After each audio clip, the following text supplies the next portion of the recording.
Entonces ya vimos Segundo video, quién tema de la tarde, lo libró viviendo de en el ese cuerpo de Espíritu. pecado. Jesucristo. Así es. A fin de que no sirvamos más al pecado. Porque sabemos que la ley es espiritual. Pero yo soy carnal al pecado. Soy carnal vendido al pecado. Y el apóstol Pablo respondió a su propio clamor de quién lo libraría de ese cuerpo de pecado. En el verso 25, ¿qué dice en el verso 25 del capítulo 8 de Romanos? ¿Qué dice?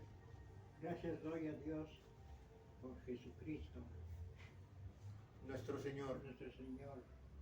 Así que yo mismo con la mente sirvo a la ley de Dios, mas con la carne a la ley del pecado. Así es. Entonces, ¿quién lo libró? A Dios doy gracias, dice, por Jesucristo nuestro Señor, que Él nos libró del pecado, de este cuerpo de pecado. Nos libra el Señor por medio de su muerte. ¿Sí? Y para ponernos, fíjense bien, un sello que nos pone el Señor para que el enemigo no se acerque a nosotros. Ya una vez convertidos al Señor, pongan atención a esto porque es importante. Pongan atención a esto. Ya una vez convertidos, el Señor dice, hey, nos aparta, nos dice, estos son mis hijos. Por eso dijo Jesús, de todos los que me has dado, ninguno se ha perdido, sino el hijo de perdición. Y estamos apartados, ¿por qué? Porque ya estamos sellados por el Espíritu Santo en el bautismo. ¿Sí? ¿Están conscientes de ello? Por eso al enemigo les he dicho que no tiene poder sobre nosotros. ¿Por qué no tiene poder? Porque el Espíritu Santo mora en nosotros. Porque somos apartados por Dios mismo. Somos seleccionados por Dios mismo. Somos encontrados, buscados y encontrados por Dios mismo. Así como los 144,000. Así es, mi hermano. Solo que... Ellos ya están sellados. Sí, pero solo ellos con un sello especial. Los 144,000 dice la Escritura que son los que van a andar con Jesús donde quiera que vaya Jesús. Andarán ellos. Claro, ¿no? A lo mejor no los 144,000. Pero de entre esos 144,000, muchos andarán con Jesús. ¿Verdad? Bueno, entonces, vivir en el Espíritu, ya que para eso nos bautizamos, mis hermanos, y nos convertimos al Evangelio para servir a Dios. No solamente como muchos, tristemente, se han bautizado, pero no sirven a Dios. Dices 8:25, ¿verdad? Sí, el último, ¿verdad, pastor? El último texto Era el 7:25. era el 7, sí, cierto, perdón, era capítulo 7, verso 25, sí, perdón. Donde dice, gracias doy a Dios por Jesucristo nuestro Señor. Gracias por corregirme. Entonces es 7. 7:25, sí. Gracias por corregirme, hermano Arturo, gracias. Entonces, Romanos 7:25. ajá. Entonces vivir en el Espíritu, ya que para eso nos bautizamos y nos convertimos al Evangelio para servir a Dios. ¿Sí?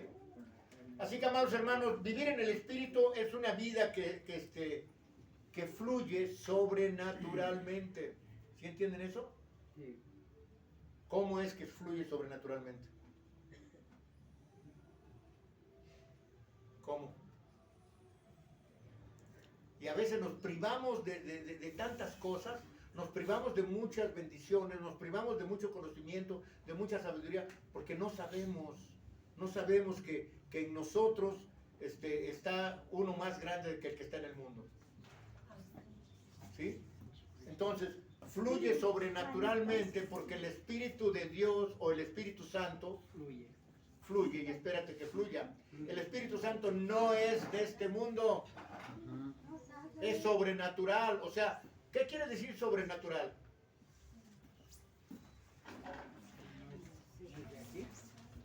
No, lo natural soy yo.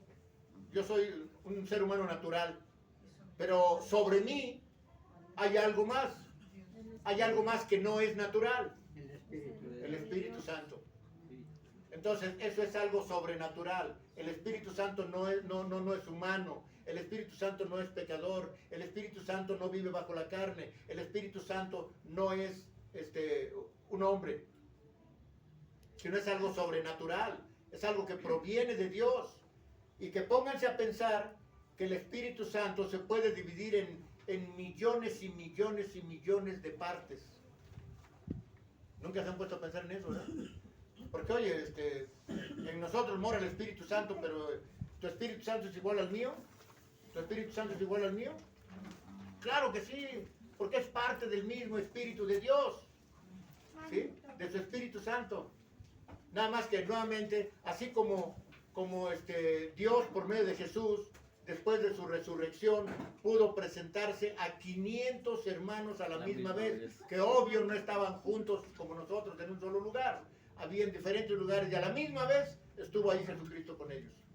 Dios por medio de Jesucristo. ¿Sí? Entonces, vean ustedes lo sobrenatural, hermanos, cosas que si no ponemos atención, seguiremos siendo cristianos vulgares, cristianos comunes y corrientes. ¿Sí, hermano? Sería, como dice Proverbios, de los simples. Exacto, de los simples. Y ya no somos cristianos comunes y corrientes. Somos hijos de Dios. Tenemos un título que no a cualquiera se le da. No. Y si ahorita ustedes ya bautizados, ya convertidos, tienen el título, recuerden ese texto donde dice: a los suyos vino, pero los suyos no le recibieron, pero a los que le recibimos nos dio el poder de ser hechos hijos de Dios. Tomen en cuenta eso, nos dio el poder de ser hechos hijos de Dios, lo que no a todos se les da, porque no todos son hijos de Dios. Me preguntó una vez una señora, bueno, y si no somos hijos de Dios, entonces ¿qué somos? Usted ahorita es una criatura de Dios, no un hijo de Dios, es una criatura de Dios, porque Dios la creó en el vientre de su madre. Entonces, ¿cuándo voy a ser hija de Dios? Cuando usted, como dice Marcos 16:16, el que creyere y fuere bautizado ya ha sido salvo. Pero el que no creyere ya ha sido condenado. Dice, yo no sabía eso. Yo, pues, ahí tiene, entonces, dígale usted a su, porque me decía que era cristiana, evangélica, dígale a su pastor que le explique eso. Si usted ya es elegida por Dios y yo esté bautizada de acuerdo a la Escritura, usted ya es sellada por el Espíritu Santo. Usted tiene el poder de ser hecho hijo de Dios o hija de Dios. Así que entonces, vean ustedes todo lo que Dios nos da, sobrenaturalmente. Y a veces no lo valoramos, a veces no lo entendemos. Y por eso es que seguimos caminando en la carne, o sea, en el pecado, o sea, en el mundo. Cuando nosotros, ya convertidos, se supone que ya no pecamos. No debemos de. Pero sí, como seres imperfectos que somos, sí va a haber resbalones, tropiezos, ¿verdad? Pero abogado tenemos para con Dios, que es Cristo. Así que entonces, amados hermanos, vivir en el Espíritu es una vida que fluye sobrenaturalmente, siendo el Espíritu Santo que nos capacita, fíjense bien, o más bien nos permite vivir una vida santa. Es lo que nos permite el Espíritu Santo. Ya que a través del Espíritu es Dios el que nos provee, es Dios el que nos promueve por medio de su Santo Espíritu. Es Dios el que produce. Fíjense bien, vamos a ver qué tanto produce el Espíritu Santo. Véanlo en Filipenses capítulo 2, verso 13. Alguien que me lo lea, por favor. Filipenses 2, 13. Vamos a ver qué produce el Espíritu que ha puesto Dios en nosotros, para que todos sepan si son guiados por el Espíritu Santo o no son guiados por el Espíritu Santo. ¿Qué dice el texto? Filipenses 2:13, ¿qué dice? Porque Dios es el que en vosotros produce así como el querer como el hacer por su buena voluntad. Amén. Así que dice así que cuando aceptamos a Cristo, estamos abrazando su victoria en la cruz. Estamos diciendo, somos ¿qué? Victoriosos más que vencedores. Amén. Porque estamos abrazando su gran sacrificio en la cruz, ¿sí? Su victoria sobre la muerte a través de su resurrección. Y entonces abrimos nuestro corazón para que el Espíritu Santo venga y more en nosotros. Al aceptar a Cristo, tú abres tu corazón. Amén. Y abres tu corazón, ¿por qué? Porque Jesús hizo esto. Tocó. Y dice Jesús, el que abre la puerta, o sea, su corazón, yo entraré y cenaré con él. Si no, dice, sigo mi camino. Entonces el Señor tocó, le abrimos la puerta. Señor, aquí está mi corazón. Es tuyo, Señor. Esta es mi vida y te la entrego. Amén. Amén. Entonces, de esa forma, de esa manera, es que entonces vivimos la vida en el Espíritu. ¿Sí? no en la carne. Porque recuerden, no hay ninguna condenación para los que están en Cristo. Y si ustedes están en Cristo, no están condenados. Ustedes están a salvo. ¿Sí, sí entienden eso? No están condenados, están a salvo. Así que entonces, desde el momento en que el creyente queda unido a Cristo, en la justificación, porque Jesús nos justifica, al estar ya vestidos con la justificación de Cristo, Cristo mismo pagó todo por nosotros en el Calvario de la cruz. O sea, ya no debes nada. Tu deuda fue saldada. Ahora le debes solamente agradecimiento a Dios, porque tu deuda fue pagada por Dios mismo mediante su Hijo. Porque de tal manera nos amó Dios, dice, de tal manera amó Dios al mundo, ¿verdad? Que dio a su Hijo. Entonces, Dios nos ama de tal manera que dijo, el precio para rescatar a la humanidad es la vida de mi Hijo. No lo pensó. Puso a su Hijo en la cruz.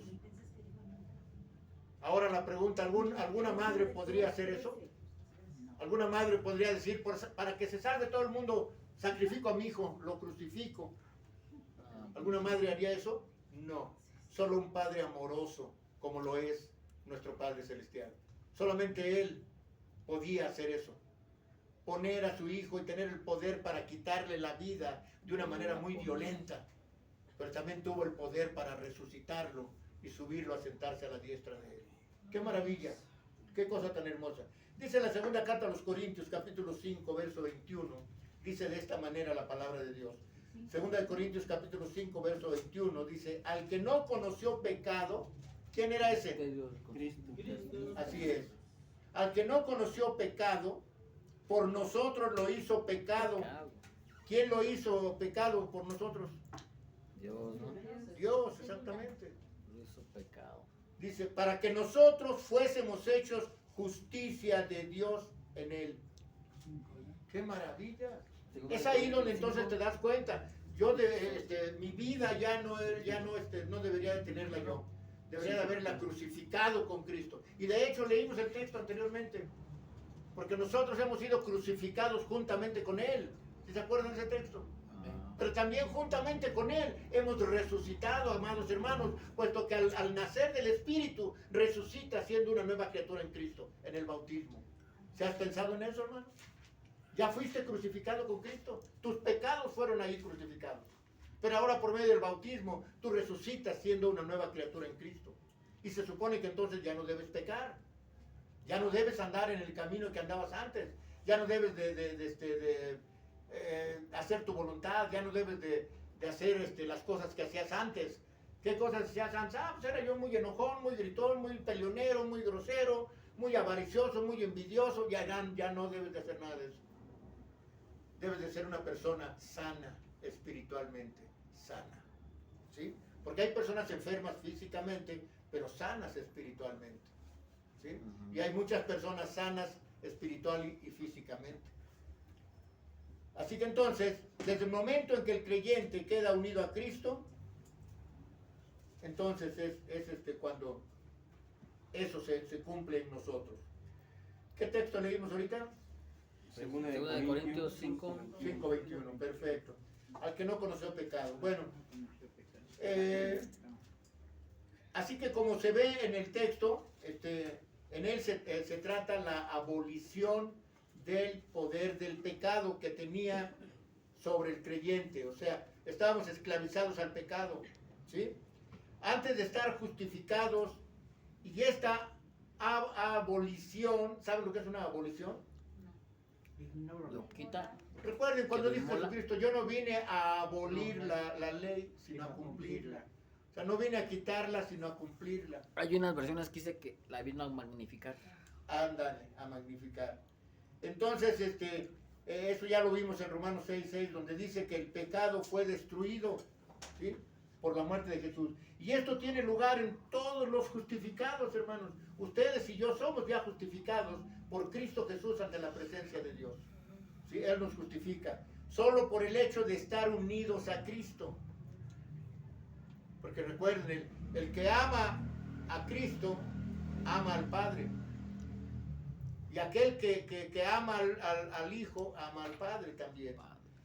Así que entonces, no por el hecho de cualquier otra cosa hecha por el hombre es que estamos unidos a Cristo, sino de no ser así, el grado de la condenación dependería de las obras del creyente, como en la Iglesia Católica han dado a saber que las obras que hagas es lo que te va a dar la ida al cielo o al infierno, según tus obras, buenas o malas, ya sea te vas al infierno o al cielo. Pero no es así, no es así. Y esto tiene que ver con la segunda parte del verso 1 del capítulo 8, la segunda parte. ¿Sí se acuerdan cuál es? Romanos 8:1. La segunda parte, ¿qué dice? Romanos 8:1 dice de esta manera: los que están en Cristo, Nueva criatura.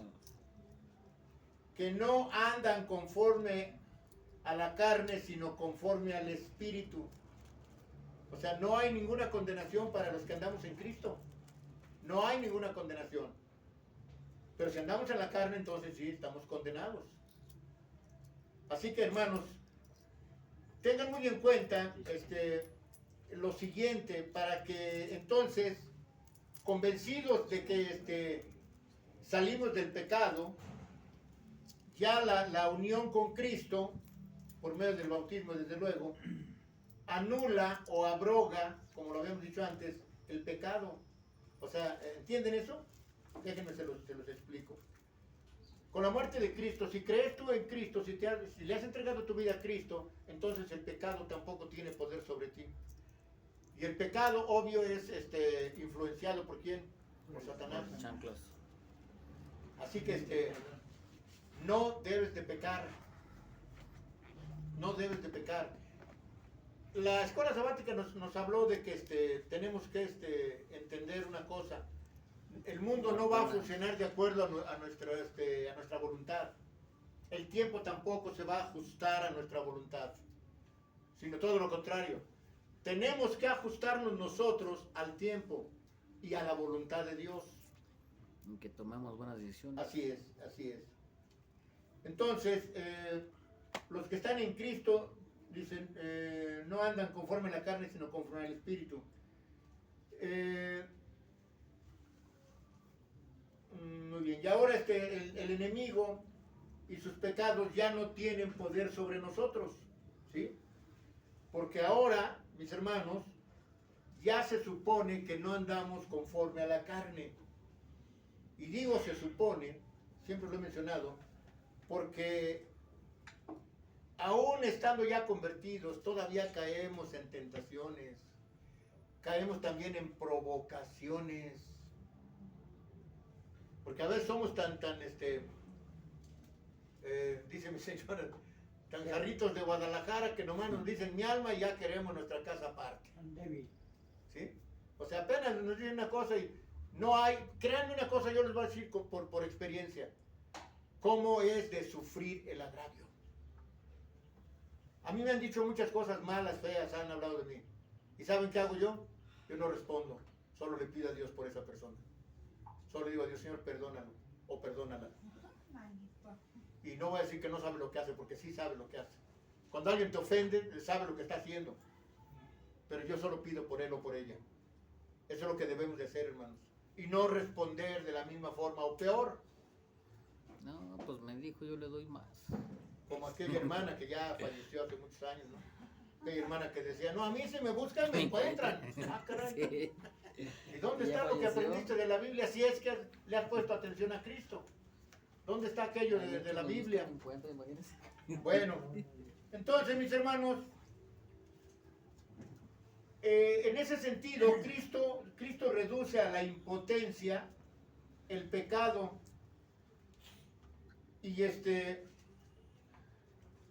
lo pone, al pecado lo pone como un rey destronado, un rey sin corona. ¿Por qué? Porque Cristo lo venció en la cruz. ¿Recuerdan? Amén. Dice la Escritura que Cristo recuperó el imperio de la muerte que tenía Satanás.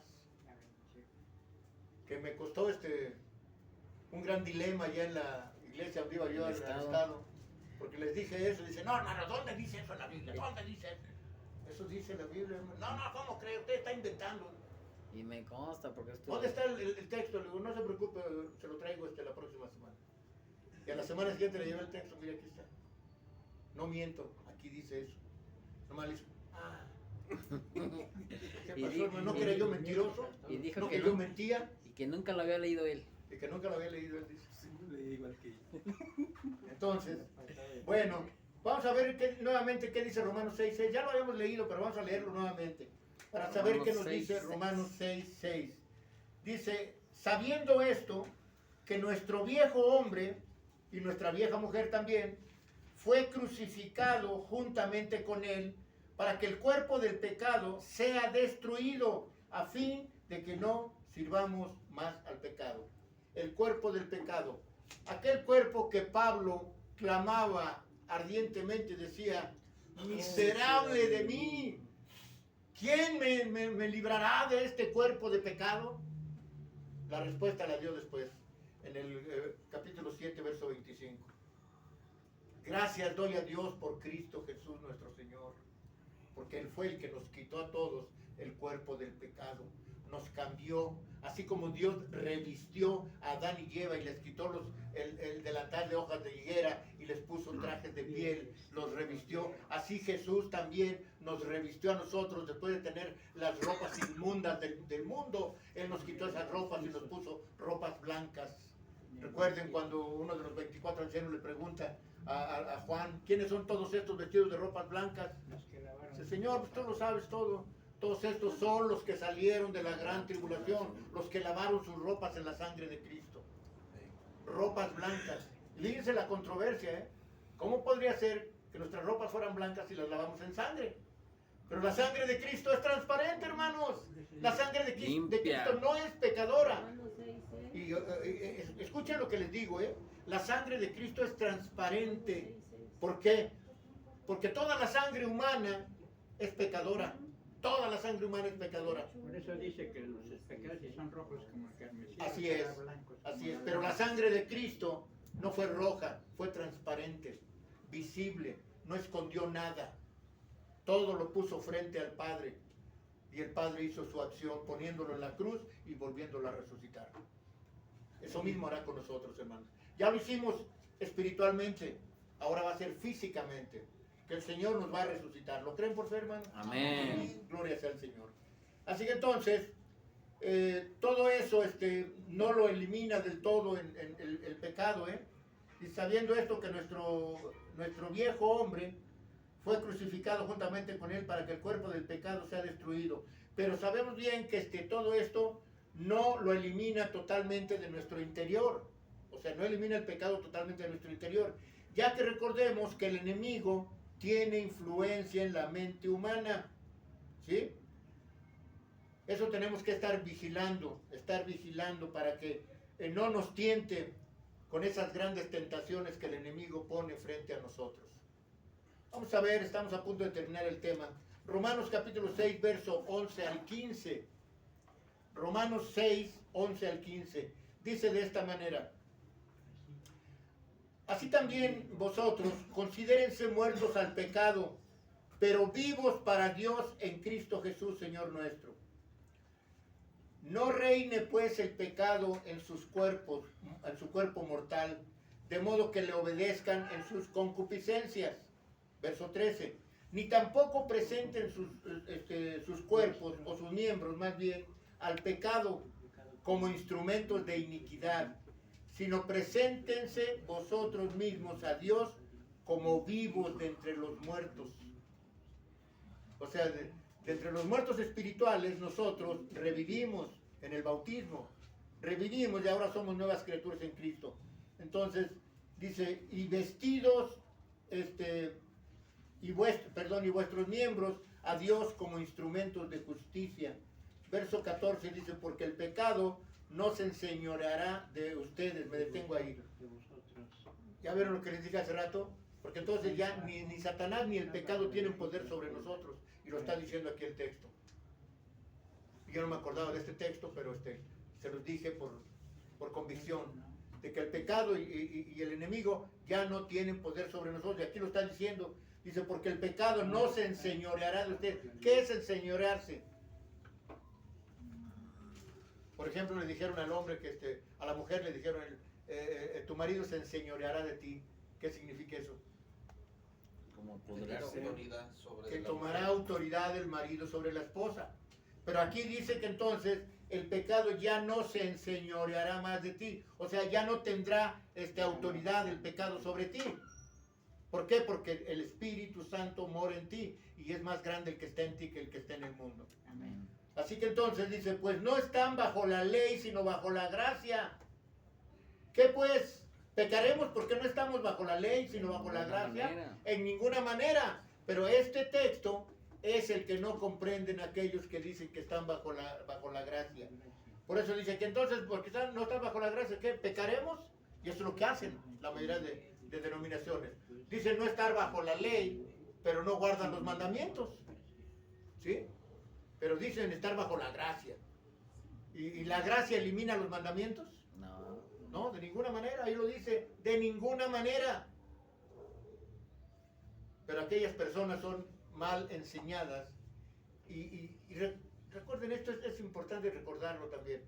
Hay personas que son enseñadas en una congregación y después estas personas, varones, llegan a ser pastores y solo repiten lo que les dijo su pastor. No tienen un hábito del estudio bíblico, no tienen el hábito de la investigación, del discernimiento. No, solamente repiten lo que oyeron predicar a su pastor. En este caso yo sí quiero que ustedes repitan lo que yo les he predicado. ¿Por qué? Porque Dios me libre si yo les predico otra cosa. Dice el Evangelio, si aún un ángel del cielo les trae otro evangelio diferente al que les hemos predicado, sea anatema, sea maldito. Y yo no quiero ser maldito, hermanos. Yo les predico esto, que es la palabra de Dios. Y hay de mí si llego a cambiar algo, porque dice en Apocalipsis 22 que no se le puede quitar ni poner nada al Evangelio. Así que entonces estamos a punto de acabar, mis hermanos. Así, mis amados hermanos, les hago la misma pregunta del principio. ¿Cómo debe ser nuestro comportamiento o actitud como cristianos que decimos ser? ¿Cómo debemos comportarnos en nuestra vida cotidiana y dar buen testimonio al mundo? ¿Cómo lo debemos de hacer? En la primera ocasión que les hice la pregunta, les di la respuesta también. Servicial. ¿Cuál debe de ser nuestro comportamiento? ¿Cómo debemos de actuar? ¿Cuál es el título del tema? Movidos por el Vivir Espíritu. en el Espíritu. Exacto, pues esa es la respuesta, mis hermanos. ¿Cómo debemos comportarnos? Viviendo en el Espíritu. ¿Y cómo vivimos en el Espíritu? Basados en la palabra de Dios y guiados por el Espíritu Santo. Así es. Entonces ya saben cómo deben comportarse, ya saben cómo deben actuar, ya saben que si los ofenden tienen que sufrir el agravio, ya saben que si les dan en la mejilla derecha pongan la izquierda. Es difícil, ¿eh? Es difícil. Pero ¿qué creen? Hay mucha bendición si tú llegas a hacer eso, porque estás haciendo la voluntad de Dios. Y cuando haces la voluntad de Dios, Dios no miente. Entonces, me viene a la mente ese texto que malinterpretan, donde dice en Malaquías 3:10, pruébenme ahora, si no abriré las ventanas de los cielos y derramaré bendiciones sobre ustedes hasta que sobreabunden. Y muchos, las bendiciones que les vienen a la mente es dinero. Pero no, mis hermanos, la primera bendición de hoy, este día, ¿cuál fue? Abrir los ojos. Despertamos este día. Por la gracia de Dios, Dios nos levantó de nuestro lecho hoy en día. Es la primera bendición que nos dio Dios hoy. Y si Él quiere, también mañana nos dará la misma bendición. Y otra más. ¿Cuál es la segunda? Ah, bueno, el pan de cada día. Desayunamos todos, ¿no es así? Amén. Y siguen las bendiciones. El ver a mi familia, el tener un techo sobre mi cabeza, el valerme por mí mismo, son bendiciones de parte de Dios. Ya lo económico viene incluido, pero ese es en segundos y terceros términos. Porque el Señor dice claramente, busca primero el reino de Dios y su justicia, y Dios que sabe de qué tienes necesidad te dará todo por añadidura. Pero busca primero a Dios, busca su reino primero, que es Cristo el Señor. Así que entonces, mis hermanos, ¿acaso alguna vez hemos tratado de cambiar de cómo hemos actuar antes de convertirnos al Evangelio? Nos hemos puesto a pensar, ¿cómo era yo antes de convertirme al Evangelio? Híjole, pues era yo no quiero ni siquiera recordarlo, hermanos, porque me dan ganas de llorar, cómo era yo antes. Hemos intentado no darnos por ofendidos cuando alguien nos ofende. Hemos sufrido el agravio cuando alguien nos ofende o hemos perdonado a los que nos ofenden. Eso es parte de vivir en el espíritu, ¿eh? Así que entonces hemos tratado de cambiar de cómo cómo éramos antes de convertirnos al evangelio. Entonces, cuando alguien nos ofende o hemos perdonado al que nos ofende, le hablamos a la gente del amor de Dios en Cristo Jesús. Son preguntas, ¿eh? Así que, amados hermanos, aquel día se acerca, mis hermanos, aquel día se acerca. Y nosotros somos la sal de la tierra y la luz del mundo. Como les puse el ejemplo de la luciérnaga, debemos de salir a alumbrar al mundo. ¿Sí? Entonces, con el amor de Dios tenemos que alumbrar, y la salvación de nuestro Señor y Salvador Jesucristo, porque hemos sido elegidos para salvación, mis hermanos. Hemos sido elegidos para salvación. Por último, vamos a leer este último texto y con este culminamos, hermanos. Apocalipsis 16:15. Ténganlo muy en cuenta y llévenselo en el corazón para que durante la semana lo mediten. Dice Apocalipsis 16:15: He aquí, yo vengo como ladrón. Bienaventurado el que vela y guarda sus ropas, para que no ande desnudo y vean su vergüenza. ¿Les viene a la mente alguna situación donde pasó esto? Adán. Así es. Adán y Eva, mismo Adán lo confesó y les dijo Dios, ¿dónde estabas, Adán? Pues nos escondimos, Señor, porque nos dio vergüenza. Me dio miedo. Nos dio miedo y vergüenza. ¿Por qué te dio vergüenza? Es que andamos desnudos. Desnudo. ¿Y quién les enseñó que andaban desnudos? ¿Acaso ya comieron de lo que yo les dije que no comiesen? Así mismo nosotros. Un texto que podemos añadir o eslabonar a este texto de Apocalipsis 16:15. Aquí dice que vengo pronto como ladrón, bienaventurado el que vela y guarda sus ropas, para que no ande desnudo y velen su vergüenza. Es el otro texto que eslabonamos, no me acuerdo el texto, pero dice esto: ojalá y seamos dignos de estar de pie delante del Cordero de Dios que quita el pecado del mundo. Ojalá y seamos dignos. Y una cosa importante, porque muchos dirían, híjole, pues ¿cómo lo podemos? Así como decían en la iglesia católica antes, no, pues nomás el que puede hacer buenas obras son los ricos, ¿no? Entonces, ¿quién? Así como le dijeron también a Jesús, uy, entonces, ¿quién podrá ser salvo?